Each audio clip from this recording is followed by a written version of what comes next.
ইতিমধ্যে পৌঁছে গেছি জলদাপাড়া অভয়ারণ্য ফরেস্টে। এটা নিয়ে আমার 3য় বছর। এবার এসেছিলাম বাইক নিয়ে। যারা আমার পুরনো ভিডিও দেখেছেন জায়গাটা চিনতে পারছেন নিশ্চয়। এখানে এসেছিলাম বাইক নিয়ে, তবে তখন তাড়াতাড়ি ছিল, ভেতরে ঢোকা হয়নি, প্রবেশ করা হয়নি। এখন সময় 6:45, জাস্ট এন্ট্রি হবে।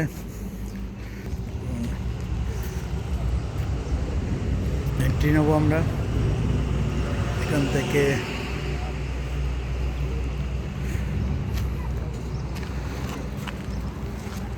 এখান থেকে এন্ট্রি হবে।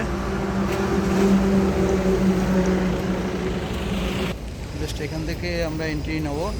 যেহেতু এখন সময় আছে, অর্থাৎ 7:30টার সময় ভেতরে প্রবেশ।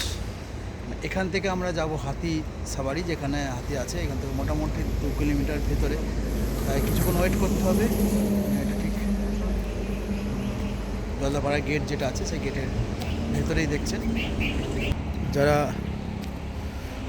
করিডোরে যায় তারা এখান থেকে যায় এবং ভেতরে হাতি সাফারি আছে। হাতি সাফারির ওখান থেকে চলে যাবে। আমাদের হাতি সাফারি যেহেতু বুক করা আছে, সেহেতু আমরা হাতি সাফারিতে যাব। টাইম এখনও হয়নি, তাই আমাদের ওয়েট করতে হবে কিছুক্ষণ এখন।